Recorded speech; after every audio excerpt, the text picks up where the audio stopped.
겁니다. 그거 알아야 돼요. 저들이 섬기는 게 뭐라고요? 태양과 달과 별이에요. 근데 그것을 하나님이 어둡게 합니다. 저들이 경배의 대상이 하늘의 태양과. 그러니까 여러분, 태양은 광명의 천사인 사탄을 상징합니다. 태양의 아들인 적그리스도는 사탄의 아들이에요. 사탄의 화신이고. 이 다른 여러분 뭐 바빌론 종교에서 보면 누군가요? 이시스라고 그러나요? 아무튼 이 태양신의 부인 그런 개념으로 또 등장하게 된 것을 보게 됩니다. 나중에 뭐 기회가 있으면 한번 또 설교할 수 있는 기회가 있을 겁니다. 여튼 저들의 숭배의 대상인. 그래서 오늘날에도 여러분 이 땅에 적그리스도의 나라를 세우려고 하는 프리메이슨들이 점성술을 굉장히 중요시 여깁니다. 태양의 움직임에 민감해요. 왜? 저들이 믿는 사탄이 태양신이라고 이렇게 믿고 있기 때문에 그렇습니다. 그리고 적그리스도는 태양의 아들이라고 이렇게 생각하고 있기 때문에 그래요. 여하튼 이런 하늘의 하나님께서 재앙을 내리시는데 그것들을 어둡게 하셔요. 이 흑암의 재앙을 통해서 만물을 주관하고 다스리는 분이 저 태양신이 아니라 누구라고요? 여호와 하나님이라는 사실을 보여주는 겁니다.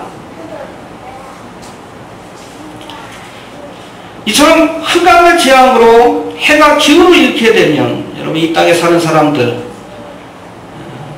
햇빛이 어두워지면 아마 새로운 빙하기가 뭐 짧은 기간이지만 시작되지 않을까 그렇게 추측하기도 합니다. 그리고 특별히 여러분 이렇게 하늘이 어두워지고 태양이 빛을 잃는 재앙은 애굽 땅에 내려졌던 9번째 재앙, 흑암의 재앙하고 연결된다는 것을 우리가 알게 됩니다.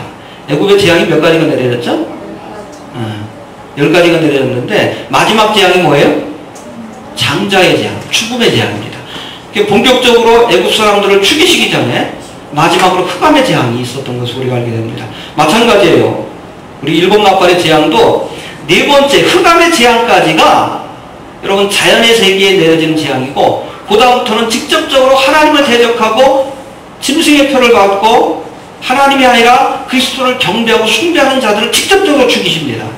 황충의 재앙, 말탄자의 재앙, 아마겟돈 전쟁을 통해서 직접적으로 인생들을 심판하시는 것을 우리가 보게 돼요. 그 심판이 있기 전에 하나님께서 반시 동안 기회를 주시는 거예요. 마지막으로 회개하고 짐승의 표를 거부할 수 있는 믿음의 결단을 내릴 수 있도록 기회를 주시는 겁니다. 아무튼 여기까지가 자연의 세계에 내려진 재앙이고 우리가 네 번째 나팔까지입니다. 남은 세 나팔의 재앙은 앞서 설명했듯이 하나님을 대적하고 회개하기를 거부하는 인간들을 직접 겨냥한 인간들에게 내려진 재앙입니다. 나머지 그래서 여러분 13절에 보니까 이 재앙에 대해서 하나님이 설명하는데 볼까요? 13절 시작. 공중에 날아가는 독수리가 큰 소리로 이르되 땅에 거하는 자들에게 화가 있으리로다. 이외에도 새 천사의 울림과 각별 소리를 인하리로다 하더라. 그렇죠. 이번에는 여러분 독수리가 그 재앙을 선포합니다.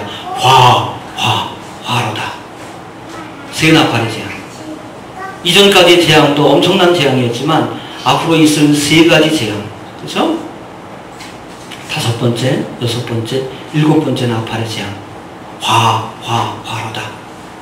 여러분 성경에서 이 독수리는 죽음의 사자입니다. 예수님의 말씀 마태복음 24장 28절에 보니까 죽음이 있는 곳에 독수리가 모이지니라. 이 죽음의 재앙이 내려진다는 사실을 상징하듯이 큰 독수리가 나타나서 화로다.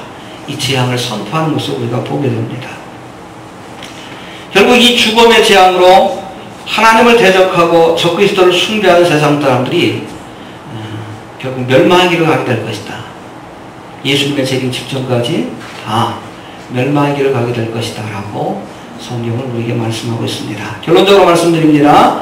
오늘 본문에 소개된 이 나팔의 재앙들, 첫 번째부터 네 번째까지 나팔의 재앙들, 그 면면을 자세히 살피면 출애굽 당시 이집트 땅에 내려졌던 재앙이 반복되고 있는 것을 우리가 알 수 있어요.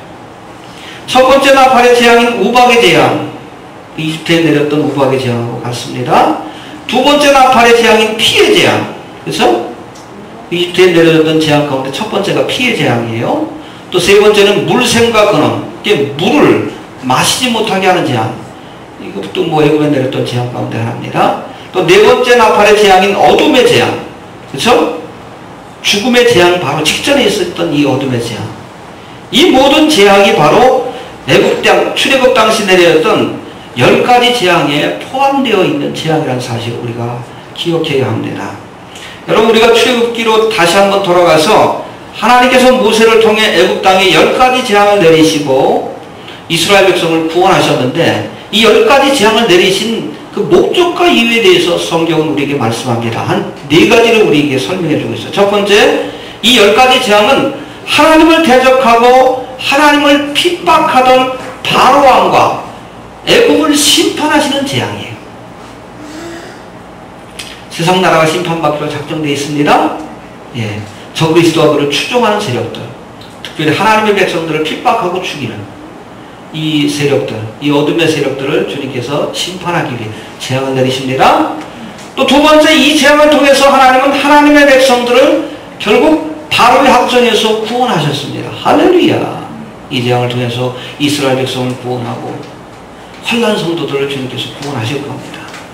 또 결국 이렇게 구원받은 하나님의 백성들을 데리고 하나님의 나라를 건설하십니다. 할렐루야. 출애굽한 이스라엘 백성들을 통해 데리고 시내산에서 언약을 맺으시고 가나안 땅으로 들어가서 하나님의 나라를 건설하게 되는 것을 보게 됩니다. 할렐루야. 결국 여러분, 이 7년 대환란 땅 내려지는 이 7년간의 재앙, 이 재앙을 통해서 하나님의 나라가 건설이 돼요. 예수님이 오시고 천년왕국이 건설이 되는 것을 우리가 알게 됩니다. 또 마지막으로 출애굽 당시 이미 세계적인 제국으로 성장한 애굽 땅을 치신 이 10가지 재앙을 통해서, 그 당시에 여러분, 애굽은 세계에서 가장 강력한 제국입니다. 그런데 그 제국을 하나님께서 치시고 바로왕이 그 교만을 꺾으신 이 사건을 통해서 여호와 하나님만이 참 하나님이라는 사실을 만방에 알리는, 여호와의 이름이 높아지고 알려지는 그러한 계기가 되었던 것을 우리가 알 수 있습니다. 바로 이 땅에 일어나게 될 이 7년대 환란의 그 사건을 통해서 하나님을 믿고 섬기는 자든 그렇지 않은 자들, 여호와 하나님께서 만물을 주관하시고 참 하나님이 되신다는 사실을 깨닫게 될 겁니다. 할렐루야. 그런 주님 앞에 스스로 경배하고 주님을 섬기는 자에게는 구원의 길이 있지만, 끝까지 대적하고 적그리스도를 따르는 자에게는 결국 멸망과 심판이 찾아오게 될 것이다라고 오늘 성경은 우리에게 말씀하고 있습니다.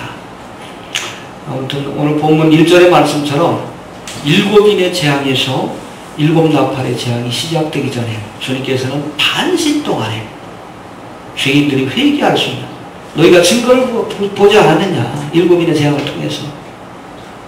그래서 마지막으로 회개할 수 있는 그 시간과 기회를 주셨어요.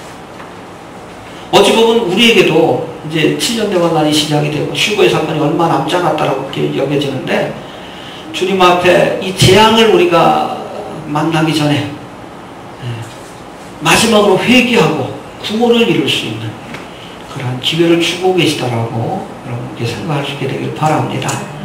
그 기회를 선용합시다. 허비하지 말고 또 열심히 모이게 힘쓰시고 여러분 시대의 흐름을 좀 깨달을 수 있게 되길 바랍니다.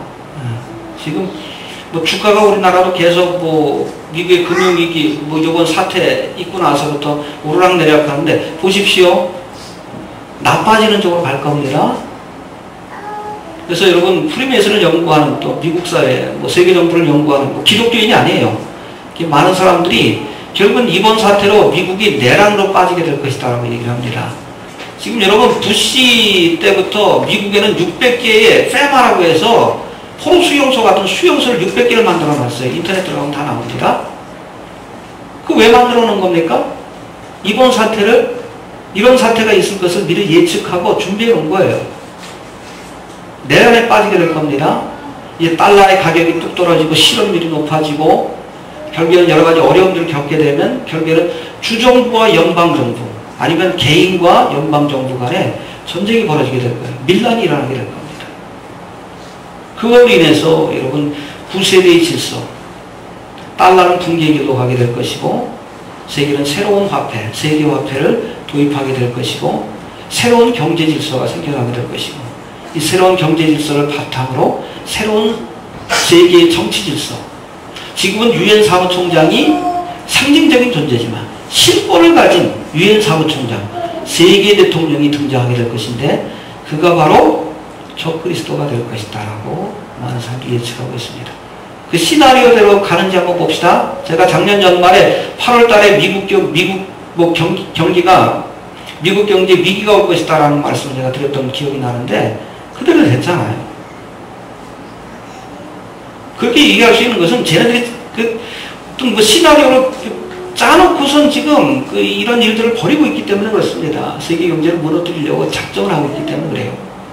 이제 금값이 계속 오를 것이라는 얘기 했죠? 지금도 늦지 않았습니다. 계속 오를 겁니다. 여러분, 미국 경제가 붕괴되면 한국 경제가 함께 무너집니다. 더 빨리 무너져요. 지금 유럽과 미국이 참 어려운 상황인데, 우리나라는 수출 위주의 그 산업이기 때문에, 경제 구조이기 때문에 수출이 안 되면 나라 경제가 다 무너지는 거예요. 그거 이해하시길 바랍니다. 중국은 안 그래. 수출 안 되면 자기 나라 사람들이 쓰면 돼요. 우리나라는 그렇지 않습니다. 아주 심각한 타격을 얻게 될 거예요. 사마하고도 농담상으로 얘기했습니다. 그렇게 되면 여러분 비참한 일들 벌어집니다. 그야말로 쓰레기통 뒤져가지고 먹고 살아야 될 만큼 비참한 일들이 벌어지는데, 그 전에 빨리 좀 데려가 주셨으면 좋겠다라는 생각이 좀 듭니다. 저는 1992년도에 러시아가 붕괴되고 나서 선교사로 처음 파송을 받아서 갔기 때문에 경제가 붕괴되면 얼마나 비참한 일들이 벌어지는지 직접 봤어요. 그 자존심 강하던 소련 사람들, 러시아 사람들이 쓰레기통 뒤져요. 먹을 게 없으니까. 다 실업자가 되고. 연금 넣는 거 있죠? 은행에다 돈 넣는 거. 응? 뭐, 한 수십억 넣는 것이 한 1년 지나니까 밥 한 끼 먹으면 끝날 돈으로 그 가치가 떨어져 버려요. 은행이 붕괴되어 버려요. 아주 비참한 일들이 벌어집니다. 각오하십시오. 각오하십시오. 뉴월드 이코노믹 모드로 가게 되면 여러분 아무튼 끔찍한 일들이 벌어질 거예요. 일단은 실업자들이 많이 생길 겁니다.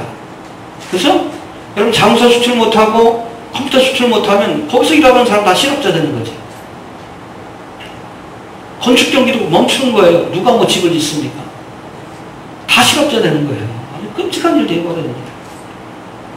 각오하시고 가능하면 마라나타 그런 험한 걸 보기 전에 주님께서 좀 빨리 좀 데려가 달라고 기도하시고, 마지막 남은 이 반 시간의 짧은 시간이지만 힘써 믿음 생활하시고 주님 앞에 좀 환난의 때를 면할 수 있는 그 은혜 가운데 좀 들어갈 수 있는 우리 복된 성도들이 좀 될 수 있길 바랍니다. 알겠습니까? 잘 유념하세요. 제 인터넷 들어가서 제가 그 자세한 것들 제가 다 해놨어요. 써놓고 나니까 계속 많은 사람들이 찾아옵니다. 보통 하루에 한 5명, 6명 오다가 지난번엔 뭐 한 30명까지 오더라고요. 페이지뷰로 한 거니까. 심각하게 받아들이는 거예요.